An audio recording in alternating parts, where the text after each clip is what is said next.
Now these last two are ones where a lot of times I do get students who want to think about them differently and get to the same answer, and that is completely fine. I'm going to stick to using the formula that's written at the top of the page to just be consistent with the other three examples, but you do not have to use that formula to get down to the correct answer. So whichever way you do is good, just make sure and show that work, and you'll be good to go, and I'll be happy to grade it. All right, so we've got a couch that originally sold for $4.99. So I know original is bottom of the fraction. And I was told a discount was 20%. So I'm going to put that in the percent, moving it to a decimal. So that means X has to be up here at the top. Similar to what I did before, to get rid of that fraction, I'm going to multiply by what's in the denominator. So 20% times $4.99 is going to give me X equals 99.8. So this was the amount off. So the couch originally started as $499, and I'm going to take off $99.80, and so that's going to give me the price of $399.20. There are so many different ways that you could get down to that same answer. They're all correct. Whichever one you thought of, if you thought of something that was different than mine, your way works too. If you didn't think of anything, my way works fine as well.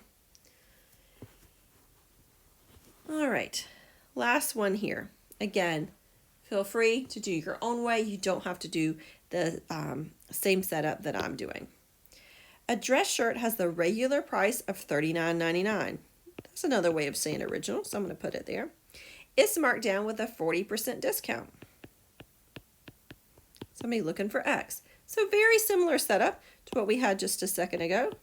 So I'm going to multiply both sides by the $39.99. Remember, can't hardly see that. That is a decimal. 40 is a percent. So that's going to give me X is equal, and I'm going to round at the end. I'm going to keep all of them for now. Again, that's the discounted amount. So to find what the sale price is, my original amount minus how much that I'm getting taken off. So the shirt would cost me $23.994. Now, if this was example 4, I could have stopped right there. But in this particular problem, we asked you one more thing. We're going to ask for sales tax. So I'm going to go another step further. I'm going to multiply the 23.994 times my sales tax. And that gives me 1.43964. So I am going to add together how much the shirt cost me plus how much I had to pay in taxes. I'm just going to do it down here so I have a little bit more space. Now I'm going to round this final answer to 2 decimal places. Always better safe than sorry, so just always wait and round at the end. Again, on example 5, multiple ways you could have gotten down to that same correct answer. Whichever one you did, if you got to the same answer, it was correct.